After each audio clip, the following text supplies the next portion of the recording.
pour vous en parler, pour comparer avec d'autres systèmes, pour vous en dire plus sur qu'est-ce que ça mange en hiver un plan conjoint, comment fonctionnent les outils de mise en marché collective. On est très content de recevoir Annie Royer. Annie Royer, elle a grandi dans une ferme familiale dans la région du Bas-Saint-Laurent. Elle a fait un baccalauréat et une maîtrise en agronomie à l'Université Laval. Elle a ensuite fait un doctorat, dis-je, en sciences économiques à l'Université Paris 1 Panthéon-Sorbonne et ensuite un post-doctorat à l'Université de Wageningen aux Pays-Bas.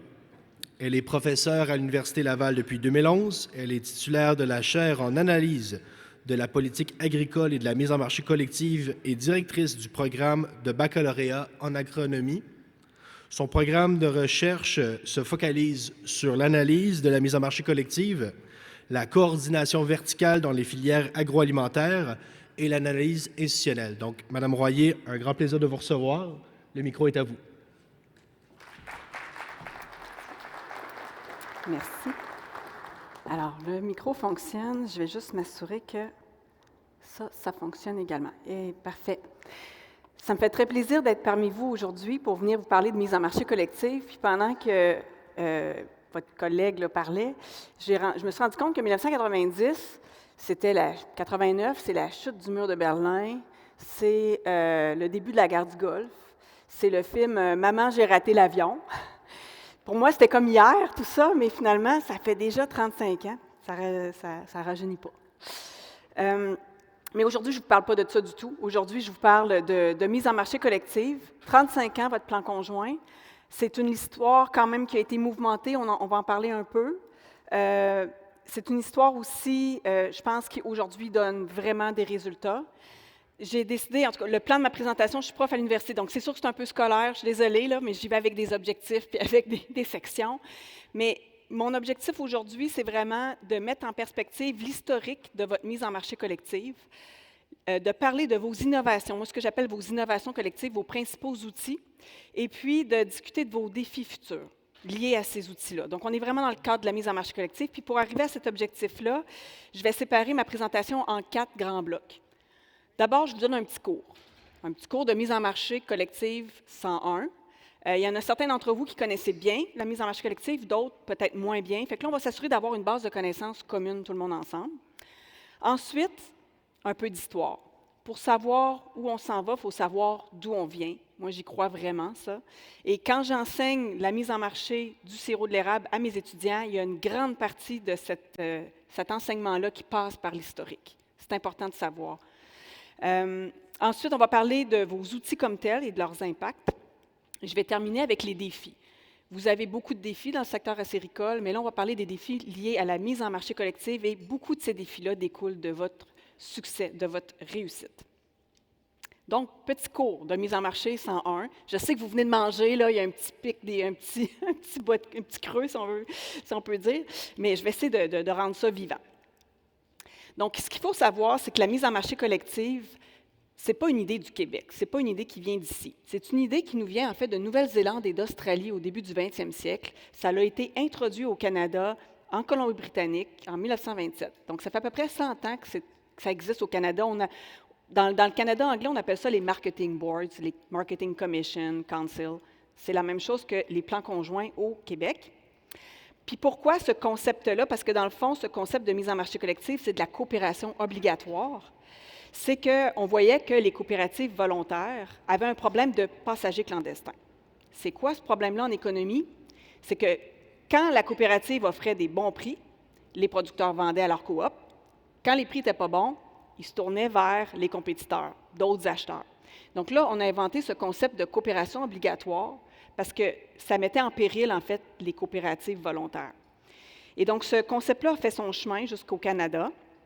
Au Québec, aujourd'hui, en 2025, il y avait 15 plans conjoints. En fait, il y a 15 plans conjoints agricoles, 4 plans conjoints dans la pêche, 14 dans le bois, et il y a 2 chambres de coordination et de développement. Et si on regarde au niveau canadien, on parle en 2018, de 163 offices de commercialisation. Donc, c'est le pourquoi là, de l'historique de pourquoi c'est arrivé au Canada. Mais au Québec, c'est arrivé beaucoup plus tard. C'est arrivé dans les années 50.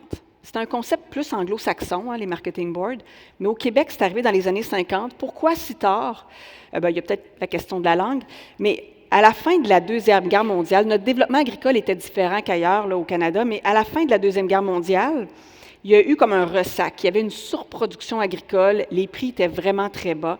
Et vos prédécesseurs, les producteurs qui étaient à l'UCC à l'époque, hein, l'ancêtre de l'UPA, donc l'Union des cultivateurs catholiques, ces producteurs-là ont demandé au gouvernement provincial de faire une commission d'enquête parce qu'ils voulaient avoir ces fameux marketing boards-là au Québec. Donc, le gouvernement Duplessis a accepté. Il a mis en place une commission d'enquête qui était présidée par le juge Héon. Donc, quand on vous parle de la commission Héon, du rapport Héon, ça vient du nom de ce juge qui présidait la commission. Et c'est une commission d'enquête qui a duré 4 ans. On a l'habitude au Québec d'avoir des commissions d'enquête, là, ça dure longtemps. Donc, ça a commencé de bonne heure. Et le constat que va faire le rapport Héon en 1956, c'est qu'il y a réellement un déséquilibre entre les relations producteurs et acheteurs qui nuit au développement agricole.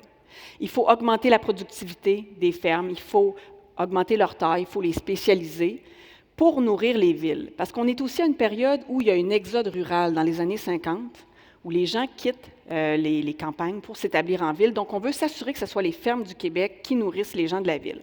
Et donc, on fait ce constat-là dans ce rapport et on fait des recommandations. On fait la recommandation de permettre aux producteurs de s'autoréguler dans un cadre démocratique. Une voix, un vote. Vraiment un cadre d'action collective. Ensuite, on encadre cette autorégulation parce qu'on donne beaucoup de pouvoir aux producteurs dans cette loi-là.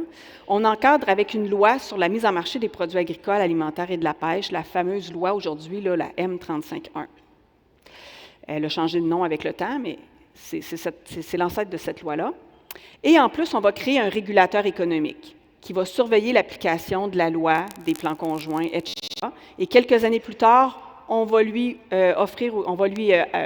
donner aussi les pouvoirs d'un tribunal administratif, ce qui fait que la Régie des marchés agricoles et alimentaires du Québec, ce régulateur économique-là, aujourd'hui surveille l'application, mais a aussi des fonctions de tribunal administratif. Il peut trancher des litiges, par exemple, arbitrer des litiges. Et donc, j'aimerais quand même, quand je présente la mise en marché collective, vous présenter le pourquoi. Pourquoi? Il n'y a pas seulement la question du passager clandestin, il y a des raisons beaucoup plus fondamentales que ça aussi. Pourquoi les États interviennent beaucoup en agriculture? Pourquoi il y a beaucoup de coopératives agricoles? Bien, il y a des raisons qui justifient ça, puis je pourrais vous en parler pendant 3 heures, mais là, j'en ai choisi une en particulier, qui est dans mon giron à moi, les défaillances de marché. Les marchés agricoles ont plusieurs défaillances. C'est loin d'être des marchés purs et parfaits. Donc, c'est écrit un peu petit, hein? Je vais essayer de très bien vulgariser. Des défaillances de marché dans le secteur agricole, il y en a plusieurs. D'abord, le marché agricole répond très lentement aux signaux de marché. Quand les prix montent ou baissent, on n'a pas de champlure sur les animaux, on ne peut pas dire aux plantes « arrêtez de pousser ». Donc, le processus biologique fait en sorte que la production continue. Donc, on ne peut pas augmenter ou diminuer la production rapidement. Puis en plus, quand les prix baissent, votre incitation individuelle, c'est quoi? C'est d'augmenter la production pour garder le même revenu. Donc, on amplifie collectivement le problème de bas prix parce que tout le monde se met à augmenter la production pour avoir le même niveau de revenu parce que votre banquier, lui, il ne diminue pas, en fait, hein, ses demandes de paiement. Donc, on amplifie collectivement. Donc, il y a un problème là, d'incitation individuelle qui entre en contradiction avec la production globale. Et en plus, dans votre secteur, vous avez un facteur récolte-saison. On ne récolte pas le sirop d'érable en juillet ou en septembre. C'est un moment très précis dans l'année, c'est 2-3 mois. Ça se passe à ce moment-là. Et donc, il va y avoir un gros volume de production qui va être amené sur le marché à un moment donné X. Et donc, ça, évidemment, ce que ça crée, c'est de la forte volatilité sur les prix, on va le voir tout à l'heure. Donc, une volatilité importante dans l'année, intra-annuelle, qu'on va dire. L'autre défaillance de marché, c'est des structures de marché oligopsonistiques. Alors là, vous venez d'apprendre quelque chose, je pense, aujourd'hui. C'est un mot un peu compliqué, simplement pour dire que quand vous êtes face aux acheteurs, puis là, je parle de tous les secteurs agricoles confondus, le maillon agricole, il y a souvent beaucoup plus d'acteurs impliqués. Vous êtes nombreux. Vous êtes un secteur qu'on appelle en économie atomisé. Et les acheteurs, de par le fait qu'ils peuvent aller chercher des économies d'échelle, vont être souvent plus concentrés. Donc, si vous vous imaginez, vous fermez les yeux, puis vous imaginez un peu une chaîne d'approvisionnement avec des maillons, une chaîne avec des maillons. On a le maillon intrant, on a le maillon production agricole, on a le maillon transformation, première, deuxième, maillon grossiste, détaillant, consommateur. Les deux maillons qui sont les plus atomisés là-dedans, c'est le maillon agricole puis le consommateur. Et c'est les deux maillons qui ont le moins de pouvoir dans les chaînes. Bon, c'est un peu mécanique. Et donc, le fait que vous soyez dans des structures de marché de type oligopsonistique, ça vous donne peu de pouvoir de négociation, d'où cette action collective qui émerge beaucoup dans le secteur. Troisième défaillance de marché, l'asymétrie d'information. Ça, c'est quand il y a des gens qui n'ont pas la même information. Il y en a qui en ont plus que d'autres. Le secteur agricole n'est pas très favorisé non plus par rapport à ça. C'est-à-dire qu'il est loin du marché final, souvent. Donc, il ne connaît pas la demande finale, il ne connaît pas nécessairement les prix finaux. Ce n'est pas lui qui se frotte directement au consommateur. Il ne connaît pas non plus les marges des intermédiaires. Ce qui fait en sorte que ça peut influencer sa capacité à négocier également. Donc, c'est trois défaillances de marché, parce que dans les marchés parfaits, l'information est parfaite, il y a autant de vendeurs que d'acheteurs, et puis tout va bien. Donc, on n'est vraiment pas dans le secteur agricole, dans ce type de marché-là. Et c'est ce qui explique pourquoi les États interviennent en agriculture, puis pourquoi il y a beaucoup d'actions collectives en agriculture. Et si on ramène ça à la mise en marché collective, elle a trois principaux objectifs, cette mise en marché collective-là. Et là, je parle tout secteur confondu, incluant le vôtre. Le premier objectif, c'est d'améliorer la position de négociation du maillon production. Donc, au travers de vos conventions de mise en marché, vous négociez collectivement les prix et les conditions de vente de vos produits et vous avez un accès au marché. Deuxième objectif, assurer l'équité entre acteurs du système. Un même accès au marché, un même accès à l'information, un même prix pour une qualité similaire, de même normes pour tous, un partage juste des coûts. Donc, pas de favoritisme, tout le monde est sur le même pied d'égalité. Et le troisième objectif, c'est viser une mise en marché efficace et ordonnée. C'est bien beau travailler en collectif, il faut quand même que ça soit efficace. Et c'est une façon, la mise en marché collective, c'est une façon de réduire les coûts, notamment les coûts de transaction. Ma thèse de doctorat a porté là-dessus, les coûts de transaction, les coûts de commercialisation. Donc, en améliorant la transparence du marché, en stabilisant le marché, en réduisant l'incertitude, en mutualisant les coûts et les risques, en stabilisant l'approvisionnement. Réduire l'incertitude, là, jusqu'à 2025, ça restait flou, mais on le voit ce que ça fait de l'incertitude en ce moment. Ça bloque les investissements, ça gèle les acteurs économiques, on ne sait pas trop sur quel pied danser. Quand on réduit l'incertitude, quand on donne une prévisibilité, on amène une efficacité économique. Et donc, la mise en marché collective, elle est capable de faire ça, quand elle est bien faite, quand les outils sont au rendez-vous, font bien leur job. Donc, il y a cette capacité de d'améliorer l'efficacité du marché au travers d'une mise en marché collective. Pour vulgariser à mes étudiants, c'est quoi un plan conjoint? Parce que je vais vous le dire, là, mes étudiants, c'est assez bizarre un plan conjoint. C'est une drôle de bébite, là, j'essaie de leur expliquer c'est quoi. Puis là, avec les années, j'ai réalisé que je le présente comme une boîte à outils. La loi, c'est le grand garage, avec tous les outils possibles. Et chaque secteur agricole arrive avec son caisson vide, une boîte vide pour mettre des outils dedans, et va aller choisir les outils dont il a besoin, dépendamment de sa situation à lui. Donc, on a un problème de surproduction, on va aller chercher tel outil. On a un problème de « faut réguler l'offre », on va aller chercher tel outil. On a un problème d'asymétrie d'information, on va aller chercher tel outil.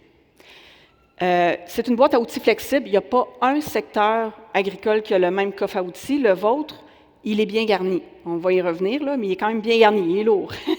Il est lourd à porter, mais il est aussi très efficace. Il est redoutable, comme on va le voir tout à l'heure. Donc, de voir ça comme un outil flexible, je trouve ça intéressant. Puis ça nous permet aussi de voir qu'il y a certains secteurs qui ont beaucoup plus d'outils que d'autres parce qu'ils ont des défis différents que d'autres. Alors là, je ne vais pas vous perdre, on va y aller doucement. Je vais prendre mon pointeur. Donc, je ne sais pas si les gens qui sont à ma droite, à gauche, vous allez voir, je vais pointer sur l'écran ici, là, à votre droite. Il y a deux modes d'établissement des conditions de mise en marché qui sont offerts par la loi. Donc, au centre ici, vous voyez qu'il y a votre office, les producteurs et productrices acéricoles du Québec. D'un côté, vous avez les acheteurs à droite et de l'autre côté, vous êtes ici les producteurs. La loi permet et oblige les acheteurs à venir négocier avec vous. C'est un des outils que vous avez. Donc, si vous voulez signer une convention de mise en marché, les acheteurs sont obligés de venir négocier avec vous. Dans le secteur du sirop d'érable, il y a un acheteur des acheteurs se sont regroupés avec le conseil et donc ils ont l'obligation de venir négocier et au final, s'il n'y a pas accord, il peut y avoir arbitrage de la convention et le régulateur économique, la régie, va venir homologuer cette convention-là. De l'autre côté, votre office a aussi le pouvoir de réglementer. Et ça, il peut seulement le faire avec vous, les producteurs. Et le processus de réglementation doit se faire dans un processus démocratique, comme celui que vous avez en ce moment.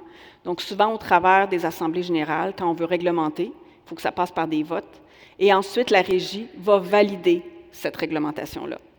Et donc, ce processus-là, il est démocratique. Celui-là, il est beaucoup de 1 à 1, si on veut, office-acheteur, pour plus d'efficacité, parce qu'on ne peut pas négocier un contrat à 2000 personnes non plus. OK? Donc, j'espère que je vous ai suivi, mais c'est bien de comprendre la différence entre ces deux pouvoirs de réglementation et d'obliger les acheteurs à venir négocier avec vous. J'entre maintenant dans le volet un peu plus historique. Pour savoir où on va, il faut savoir d'où on vient. Moi, personnellement, j'aime beaucoup l'histoire, donc je me lâche lousse. On est les plus grands producteurs de sirop d'érable, mais ça n'a pas toujours été le cas. Dans les années 20, les États-Unis faisaient mieux que nous, produisaient plus de sirop que nous. Puis en fait, nous, on produisait du sucre avant de produire du sirop d'érable. Hein. Dans les années 20, 30, 40, c'est beaucoup du sucre qu'on produisait. Et la Deuxième Guerre mondiale, elle a été quand même favorable au Québec. Elle a fait hausser les prix du sucre d'érable, ce qui fait que la production a commencé à vraiment là, se développer dans ces années-là, dans les années 40. Dans les années 60-70, oups, on a un petit problème. Je vous ai parlé tout à l'heure qu'il y avait l'exode rural. On ne récoltait pas à la tubelure à l'époque. On récoltait à chaudière. Il fallait du monde pour aller chercher, récolter à la chaudière. Donc là, quand on avait une famille de 10, 15 enfants, ça allait encore, mais là, quand on avait 1, 2, ça ne marchait plus. Et donc ça a eu un impact sur la production acéricole au Québec. Ça l'a fait stagner, voire même diminuer la production pendant plusieurs années, parce qu'on n'avait pas la technologie pour transcender ces problèmes-là. Et dans les années 70-80 est arrivée la technologie de la tubulure. Donc, on a transcendé cette problématique de main-d'œuvre. Et on a aussi eu des technologies d'augmentation de la productivité comme le sous-vide et l'osmose inversée. Très bien. Impact, dans les années 80, hausse de la production, évidemment. Et donc là, c'est génial. On a une production qui croît. Par contre, attention, on reste quand même dans une situation, puis je vais l'expliquer tout à l'heure, dans une situation où votre secteur à vous est extrêmement sensible aux aléas climatiques, je ne vous apprends rien, et donc il va y avoir une très grande variabilité de la production d'une année à l'autre, même si technologiquement, vous faites bien les choses, puis vous faites de votre mieux. Il y a quand même une composante hors de votre contrôle, la composante climatique. Donc, le volume, même s'il est plus important, varie, et la qualité aussi. Il n'y a pas de normes de qualité encore, ce n'est pas très normé encore à l'époque. Donc, on veut vendre notre surproduction dans les années 80 sur les marchés extérieurs, mais le Québec se brûle en faisant ça, parce que, d'une part, on n'a pas toujours de la production à vendre, et ça, c'est encore le cas encore aujourd'hui, j'imagine, mais ça, ce n'est pas bon pour développer des marchés. Il faut toujours avoir un produit, parce que notre importateur peut aussi bien nous dire « vous n'êtes pas assez fiable, je ne veux plus faire affaire avec vous », et on n'avait pas la qualité nécessairement, elle était variable. Donc, le lien de confiance avec les importateurs de d'autres pays n'était pas très bien. Et donc, on a tenté quand même de développer, mais ça n'a pas bien fonctionné. Et vers la fin des années 80, et là, il y a eu 2-3 bonnes récoltes. Encore là, il y a eu des bonnes conditions climatiques. Et là, les prix se sont vraiment effondrés. Et c'est à partir de ce moment-là qu'on se dit, bien, là, il faudrait peut-être structurer et ordonner de façon différente notre mise en marché collective.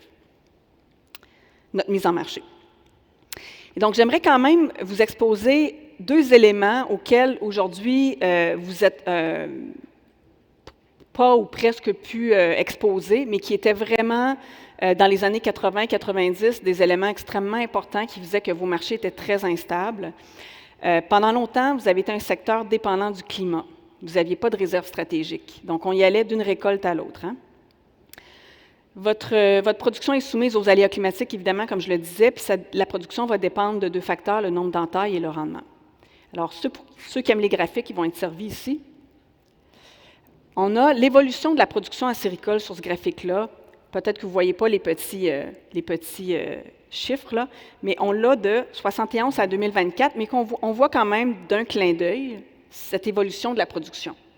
Donc, ça a pris du temps à démarrer, mais dans les années 90-2000, on commence vraiment à avoir une augmentation, je vais encore pointer à droite, une augmentation de la production. On voit que c'est quand même variable beaucoup. Mise en place du contingentement de l'agence de vente, je vais y revenir. Mais malgré tout, ça reste une production quand même assez variable. Et malgré dans les dernières années, en 22, 23, 24, là, on a les dernières années ici, vous avez fait vraiment une forte augmentation de la production, mais il reste qu'il y a quand même des mauvaises années qui font en sorte que votre production, là, naturellement, elle est très sensible aux aléas climatiques. C'est ce qui fait ça. Et je vous ai aussi mis ici le graphique des rendements par entaille. Donc, on a l'évolution des rendements par entaille, c'est intéressant, de 1971 jusqu'en 2024. Puis on voit que c'est ça, les rendements, ils évoluent d'une année à l'autre à cause des conditions climatiques.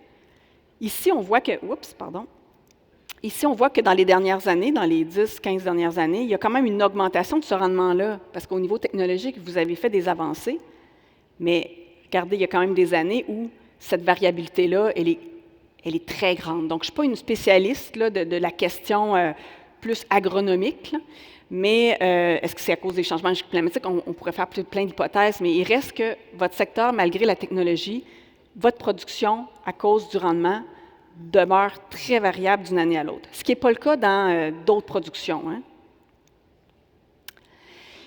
Et pendant un certain nombre d'années, pendant plusieurs années, votre secteur a été dépendant des intermédiaires. Alors peut-être que certains d'entre vous s'en rappellent. Avant la mise en marché collective, les transactions de sirop étaient faites beaucoup par des marchands ambulants qui se promenaient d'une érablière à l'autre, qui offraient un prix aux acériculteurs, et puis qui amenaient les barils avec eux là, dans leur pick-up, puis qui partaient avec ça. Donc, on les appelait les rouleux de barils, pour ceux qui ont déjà entendu le terme. Donc, des marchands ambulants. Il n'y avait pas de marché centralisé où l'offre et la demande se rencontrent. C'est ces marchands ambulants-là qui faisaient finalement le prix. Et donc, c'était difficile. À l'époque, il n'y avait pas de téléphone cellulaire, là, puis il n'y avait pas de centralisation des prix, comme je le disais. Donc, c'était difficile de savoir c'était quoi le véritable prix de marché. Puis aujourd'hui, votre secteur s'est beaucoup professionnalisé, mais à l'époque, c'était comme un sideline, souvent avec des producteurs laitiers ou porcins qui faisaient ça à une époque où, à une période de l'année où c'était plus tranquille dans les étables. Et donc, pour eux, bon, ils prenaient le prix qu'on leur offrait. Mais là, on était vraiment, si on ramène ça dans des termes économiques, là, on évoluait dans un marché opaque, qu'on appelle. Un marché opaque où les acériculteurs avaient peu de pouvoir de négociation, parce qu'ils ne savaient pas c'était quoi le véritable prix. Donc, ils étaient des preneurs de prix. Et le prix, ben, ils ne savaient pas nécessairement si c'était un bon ou un mauvais prix. Les meilleurs négociateurs peut-être arrivaient avec des meilleurs prix, les moins bons négociateurs avec un meilleur prix. Bref, c'était pas basé sur c'était peut-être plus basé sur leur capacité à négocier ou leurs amitiés que sur un véritable prix de marché. Donc, le constat qu'on fait de cette période-là, c'est que dans les années 70-80 et même un peu 90, là, on va de surproduction à sous-production. Donc, on a une variabilité qu'on ne contrôle pas à cause du climat. Les prix sont très variables. On a une opacité du marché avec ces marchands ambulants. On a des problèmes de qualité parce que collectivement, on ne s'est pas donné des normes comme telles, encore à l'époque. Et parce qu'on n'est pas capable de tirer un revenu suffisant puis une prévisibilité, bien, on n'investit pas tant dans les érablières et la productivité n'est pas si élevée que ça. Puis en plus, on a de la difficulté à exporter, comme je l'ai dit tout à l'heure. Donc, il y a plusieurs solutions qui peuvent être apportées et que les producteurs de l'époque ont pensé. D'abord, il faut trouver un moyen de stabiliser le prix, en stabilisant l'offre, en créant un stock régulateur. Ensuite, il faut améliorer la transparence des marchés. Il faut trouver un moyen de négocier collectivement, entre autres. Il faut aussi améliorer la qualité du sirop. Puis, il faut avoir un stock permanent qui est prêt, là, à être exporté pour développer les marchés. Donc, c'est les solutions qu'on voulait mettre de l'avant à la fin des années 80. Donc, je reprends mon historique, mais cette fois-ci, plus en termes de mise en marché collective, d'intervention. Il faut savoir que votre secteur était quand même... la loi a été votée en 1956, là, qui permet les plans conjoints, mais déjà 2 ans plus tard, en 1958, il y a eu le premier plan conjoint régional. Donc, avant d'avoir un plan provincial, il y a eu des plans régionaux, et c'était en Beauce que ça s'est fait. Donc, premier plan conjoint régional en Beauce. En 1966 a été créé l'Office comme tel. À l'époque, ça s'appelait la Fédération des producteurs acéricoles du Québec. Dans les années 70, de ce que j'ai pu découvrir dans mes recherches, c'est qu'il y a eu quelques tentatives de mise en place d'une agence de vente, mais ça n'a pas fonctionné. Tous les éléments gagnants n'étaient pas réunis. Ensuite, en 88, quand on a vu qu'il y avait les 2-3 grandes années, quand on a vu qu'il y avait une grosse année en fait de récolte, on a décidé de mettre en place une banque de sirop d'érable. Et ça, c'est pas une initiative là, de la mise en marché collective, là. C'est des producteurs qui ont décidé de mettre en place une banque de sirop d'érable pour tenter de gérer les surplus pour pas que le prix de marché soit trop bas cette année-là. Et cette banque-là a duré quelques années. En 90, 89, 90, vous avez voté votre plan conjoint provincial. En 92 est arrivé le RCPEC, pour ceux qui ont connu, le regroupement de la commercialisation des produits de l'érable du Québec. Et donc là, ils ont repris un peu le travail de la Banque du sirop. Ils ont créé un stock régulateur avec inspection et classification obligatoire. Et là, je suis obligée de sauter beaucoup de détails. Il s'est passé vraiment beaucoup de choses dans cette décennie-là.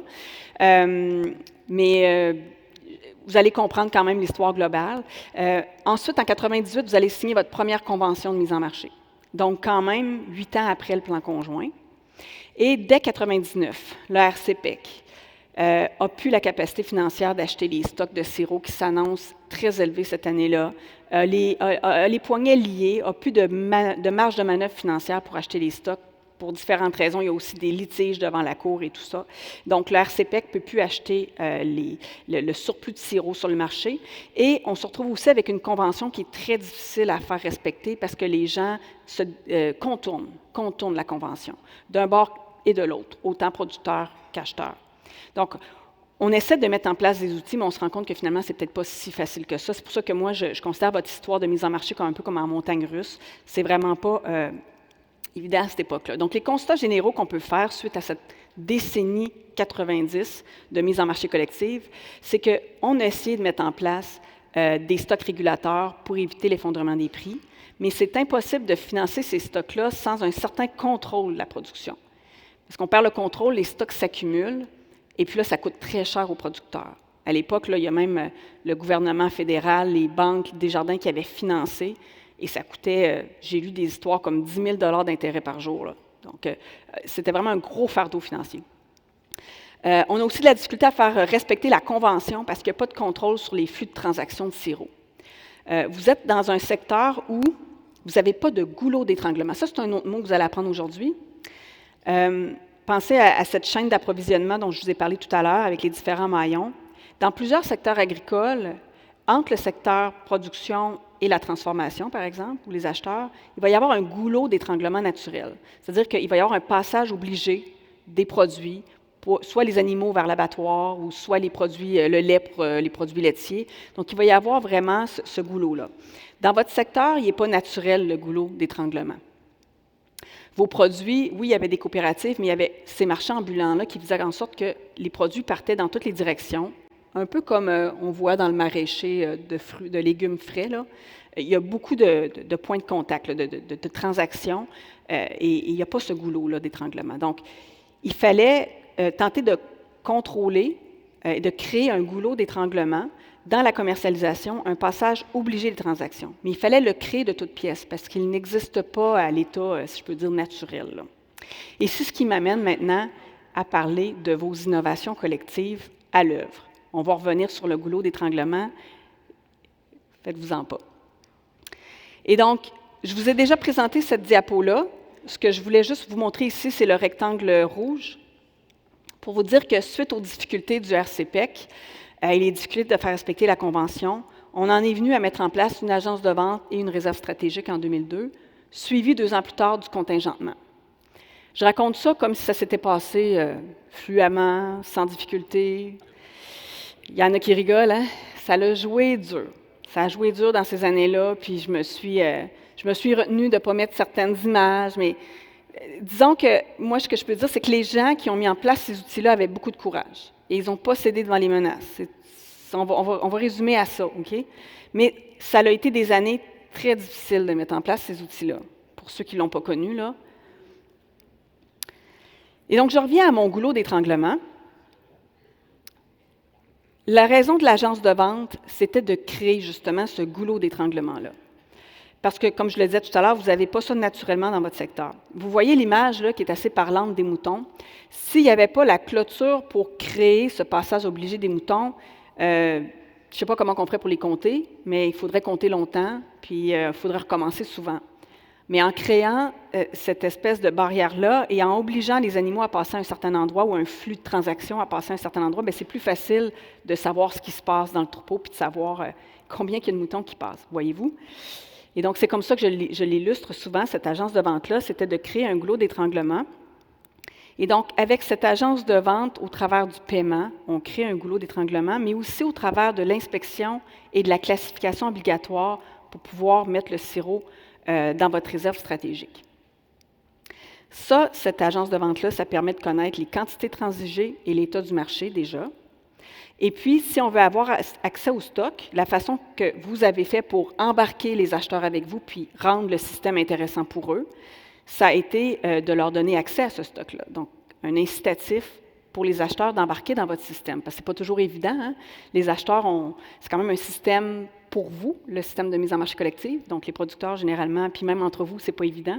Donc, imaginez pour les acheteurs. Et donc, vraiment, l'agence de vente a permis de créer ce système-là pour mieux connaître les flux de transactions et pour inciter les acheteurs avec la réserve stratégique. Donc, la réserve stratégique, rapidement, vous la connaissez quand même bien. Le sirop qui n'est pas vendu va aller alimenter la réserve stratégique et on va écouler les stocks de la réserve au fur et à mesure des besoins du marché pour stabiliser les volumes sur le marché, pour pas qu'il y ait de pic d'offres et que ça ait une pression à la baisse sur les prix. Donc, les objectifs de cette réserve-là, c'est de stabiliser les volumes et c'est en stabilisant les volumes qu'on permet de stabiliser les prix. Un ne va pas sans l'autre.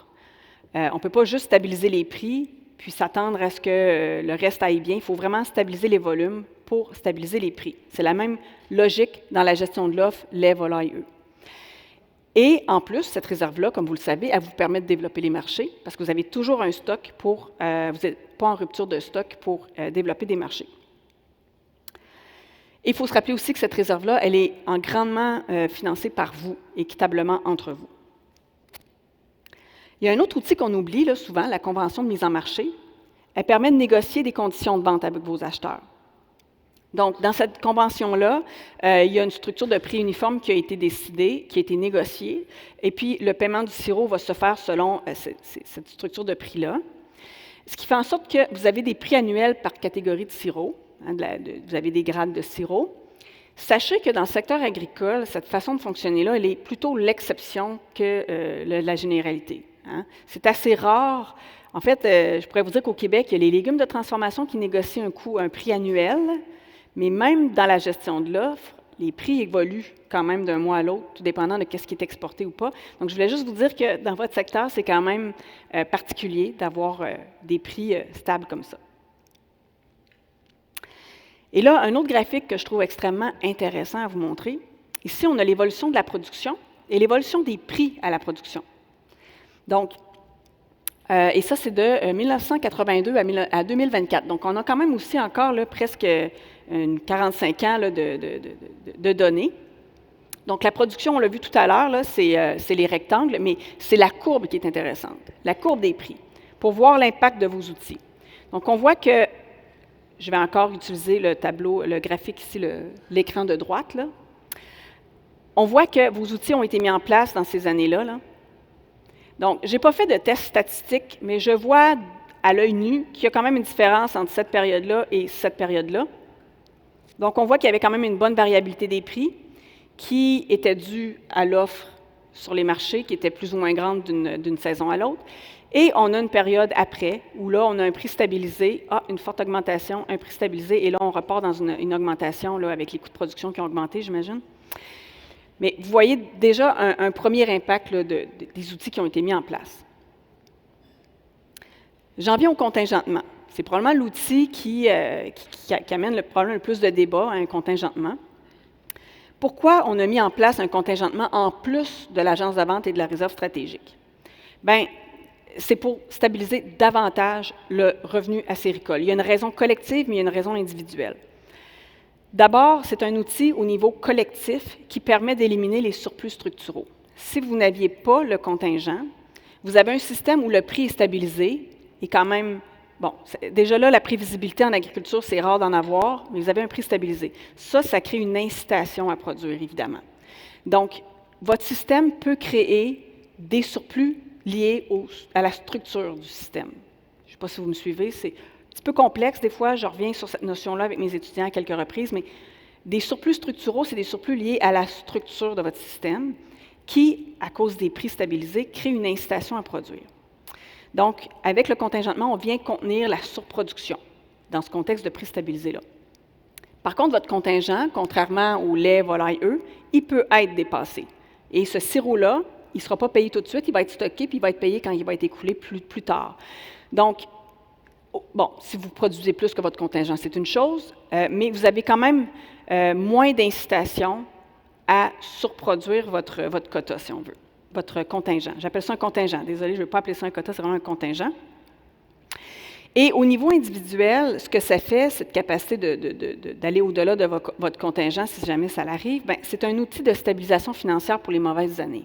Donc, si vous avez une année de récolte qui est inférieure à votre contingent, vous pouvez utiliser transférer votre inventaire hors contingent dans votre contingent de l'année courante. Puis là, je vous ai mis les numéros là, des règlements dans la loi.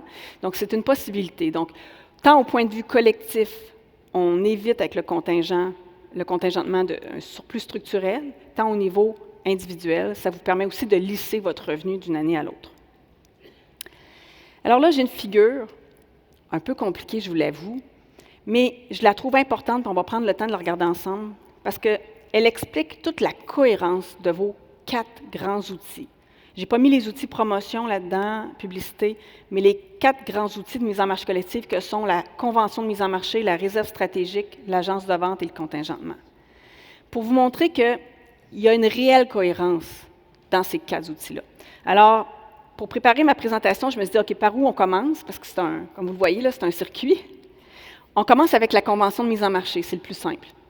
Donc, vous voyez ici, attendez. On commence ici, en bas, à gauche. Votre convention de mise en marché a été mise en place en 1998. Premier outil qui a été mis en place par rapport à ces outils-là. Pourquoi on a mis en place une convention de mise en marché? Pour réduire la symétrie, pour éviter ces marchands ambulants-là. La symétrie d'information, on la règle. Ça permet une négociation collective des prix, donc d'avoir un prix stabilisé, et d'établir des normes de qualité.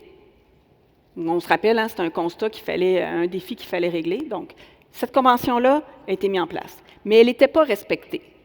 Parce qu'on pouvait, en bon québécois, la bypasser. On pouvait la contourner. Et donc, en créant l'agence de vente, ça nous permet de connaître les flux, de contrôler aussi la qualité, mais ça permet aussi de faire respecter la convention.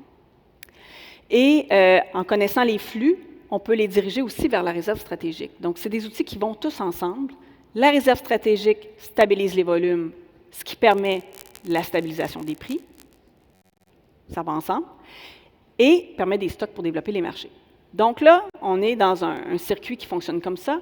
2 ans plus tard, on rajoute le contingentement, parce que dans votre convention de mise en marché, moi, c'est la façon dont je l'analyse, avec vos prix stabilisés, il peut y avoir un potentiel d'incitation à produire. Et là, ça peut faire pression sur votre réserve stratégique. C'est vous qui payez quand même cette réserve-là. Et donc, en mettant un contingentement, ça permet de contenir les surplus structurels, de tempérer les incitations à produire, ce qui permet de ne pas avoir une réserve stratégique sous pression qui coulerait sur le coût, parce que ça a quand même un coût, cette réserve-là. Donc, c'est la façon que j'ai trouvée la plus simple, même si pour certains, ça peut paraître compliqué, mais pour vous montrer toute la cohérence qu'il y a entre ces outils-là. Ils fonctionnent ensemble. Donc, vous avez un coffre, je disais tout à l'heure, un coffre à outils un peu lourd, là, bien rempli, je dirais plutôt, et vous avez des outils puissants comparativement à d'autres secteurs. Donc, je les répète, le convention, agence de vente, réserve stratégique. D'ailleurs, vous êtes les seuls à avoir une réserve stratégique. Il y a les Bleuets qui aimeraient bien faire comme vous. Et vous avez du contingentement. Mais il y a des raisons qui expliquent que vous avez cette boîte à outils bien fournie-là. Je l'ai expliqué, je ne vais pas rentrer dans le détail, mais il y a une grande variabilité des prix dans votre secteur à cause des aléas climatiques, des saisons qui ne sont jamais pareilles l'une et l'autre. Vous n'avez pas de goulot d'étranglement naturel, donc il faut en créer un. Vous avez aussi une position dominante. Hein, vous produisez 72 de la production mondiale, vous êtes les faiseurs de prix mondiaux. Et donc, ça vous permet de fixer les prix, mais en contrepartie, quand on fixe les prix et qu'on a des prix stabilisés, bien, il y a des possibles surplus structurels. Donc, on a besoin aussi du contingentement. Donc, c'est pour ça que votre boîte à outils, elle est aussi bien fournie que ça. Mais au final, quand on regarde tout ça dans son ensemble, vos outils ont été un levier très fort de développement dans les dernières années. Ils vous ont permis d'orienter votre qualité, d'orienter, de stabiliser vos volumes sur le marché, de stabiliser vos prix.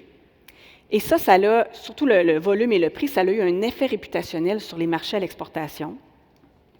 Et vous avez une longueur d'avance maintenant. J'ai fait un autre projet, un projet Cyrano, il y a quelques années de ça, qui regardait l'évolution de certains secteurs agricoles au Québec pour voir comment ils s'étaient déplacés sur le territoire et comment ils s'étaient développés là, en termes de concentration des exploitations. Et le secteur agricole faisait partie des 8 productions chanceuses qui ont été analysées, si on veut. Donc, vous faisiez partie des 8. Et j'ai eu la chance d'aller rencontrer des gens, des acteurs de votre secteur, des experts de votre secteur.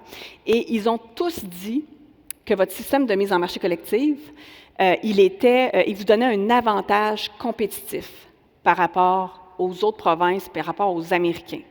Parce que justement, vous connaissez votre produit, c'est vous qui mettez les normes, les volumes sont stabilisés dans le temps, vous avez cette prévisibilité qui vous permet d'investir. Bref, ce n'est pas moi qui le disais, c'est eux qui le disaient. Et en réduisant l'incertitude avec tous vos outils, vous attirez les investissements, vous attirez la relève, vous faites des investissements, qu'est-ce que ça veut dire? C'est que vous augmentez votre productivité et vous professionnalisez votre secteur.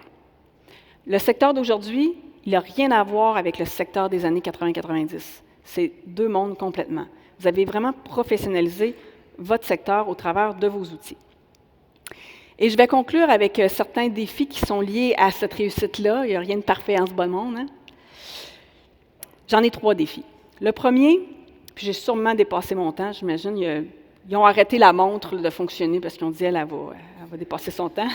On ne va pas la stresser avec des lumières rouges qui clignotent. Hein? Premièrement, ça, c'est un enjeu qui était présent dès les années 2000, un peu plus au tournant des années 2010, je dirais. Il y a eu le rapport Gagné qui a beaucoup focalisé là-dessus, pour ceux qui connaissent le rapport Gagné 2015. Hein? Oui, bon, ça pourrait faire l'objet d'une autre conférence. Bon. Donc, demeurez compétitif. Vous êtes un système qui permet des prix stabilisés grâce à votre position dominante. Hein, c'est vous qui faites le prix. Mais en ce faisant, vous intéressez également les compétiteurs, parce que vous sécurisez aussi, vous donnez de la prévisibilité aussi à vos compétiteurs sur les marchés internationaux. Et donc, c'est important quand on a une agence de vente, puis quand on a tous ces outils-là, de garder en tête le fait qu'il faut maintenir quand même un prix compétitif et regarder toujours dans le rétroviseur. Aujourd'hui, ça paraît moins évident que ça, mais quand même, là, je vous ai mis 2 autres graphiques. Je suis économiste, j'aime ça, les graphiques. Ça se présente moins bien en conférence, mais en gros, ici, à gauche, vous avez un graphique de l'évolution des parts de marché. Québec en haut. Ici, vous avez États-Unis en vert et puis le reste du Canada en orange. On voit que les autres restes du Canada, ils restent stables dans le temps hein, par rapport aux parts de marché. Le Québec a déjà eu plus de 80 des parts de marché. Et là, on est rendu plus aux alentours de 70, ça joue entre 68 et 72. Là. Et les Américains, on a vu qu'au début des années, dans la décennie 2000, ils avaient augmenté leur part de marché. Donc, on avait peur, on ne savait pas que ça allait se stabiliser dans le temps, mais on avait peur que cette courbe-là continue et celle-là descende. Et donc, c'est pour ça qu'on s'est dit, il faut quand même faire attention là, à cette compétition-là quand on met ces outils-là de mise en marché. Et aujourd'hui, ça semble se stabiliser, comme on peut le voir sur le graphique, parce que vous augmentez votre production. Mais vous n'êtes pas les seuls à augmenter votre production, parce que le graphique de droite, c'est la production aux États-Unis, et on voit qu'eux aussi, ils augmentent leur production. Et ils ont un grand potentiel de production. C'est sûr que ce n'est pas demain la veille que les États-Unis vont dépasser le Québec, OK, on s'entend, vous avez vraiment une longueur d'avance, mais on est quand même un secteur économique, donc il faut toujours regarder dans le rétroviseur. C'était peut-être mon petit message pour l'enjeu 1. L'enjeu 2, l'enjeu de la transmission du savoir. Et c'est un peu mon rôle aujourd'hui Et je suis contente de pouvoir venir vous expliquer l'historique et les outils de mise en marché collective. Vous êtes un secteur en pleine croissance, c'est génial, mais en même temps, vous avez des nouveaux entrants, vous avez une relève, vous avez des gens qui ne sont pas passés par le début des années 2000, qui ne sont pas au courant de toutes ces batailles, de ces débats que vous avez eus en assemblée, j'imagine, où ça a pu jouer du coude.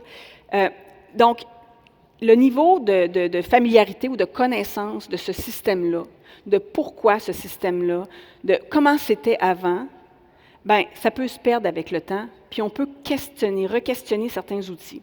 Donc, c'est important, votre plan conjoint, il y a 35 ans. Vous avez un historique en montagne russe, quand même assez complexe. Là, j'ai vraiment effleuré aujourd'hui cet historique-là, mais c'est un historique quand même assez complexe, qui n'a pas été facile. C'est des outils qui n'ont pas été faciles à mettre en place, mais pour des bonnes raisons, on l'a vu. Donc, il y a, selon moi, et ça, c'est partout dans tous les plans conjoints, hein, dans toutes les mises en marché collectives, il y a un réel enjeu de transmission de ce savoir-là, de cet historique-là. Est-ce qu'il y en a qui connaissent la malédiction de la troisième génération? Est-ce qu'il y en a qui connaissent ça? Non? Oui, non? On en a parlé au grand colloque de la mise en marché collective. J'en avais parlé aussi lors d'un séminaire sur la mise en marché collective à l'UPA en février dernier. C'est une malédiction, entre autres, qui est enseignée dans certaines facultés de sciences d'administration pour expliquer l'évolution d'une entreprise. Donc, une entreprise est créée par une personne et avec des objectifs en tête. On la fait fructifier, on la fait grandir. La deuxième génération a souvent vu tout l'effort, tout le labeur qui a été nécessaire pour faire grandir cette entreprise-là. Et la troisième génération n'a pas vu tout ça. Et donc, elle reprend la relève de l'entreprise et elle se pose la question, bien, pourquoi qu'on fait ça comme ça? Ça n'a pas de bon sens, c'est plus comme ça aujourd'hui. On démantèle tout. Et donc, si on fait la translation de ça à la mise en marché collective, ce qu'on se rend compte, c'est qu'on n'est jamais à l'abri de cette malédiction de la troisième génération. Il y a des gens qui ont vu comment c'était avant, comment le marché était désorganisé, comment les producteurs pouvaient même se compétitionner entre eux pour vendre leur sirop. Après, cette première génération-là a mis en place des outils. Et elle a vu la difficulté de mettre ça en place.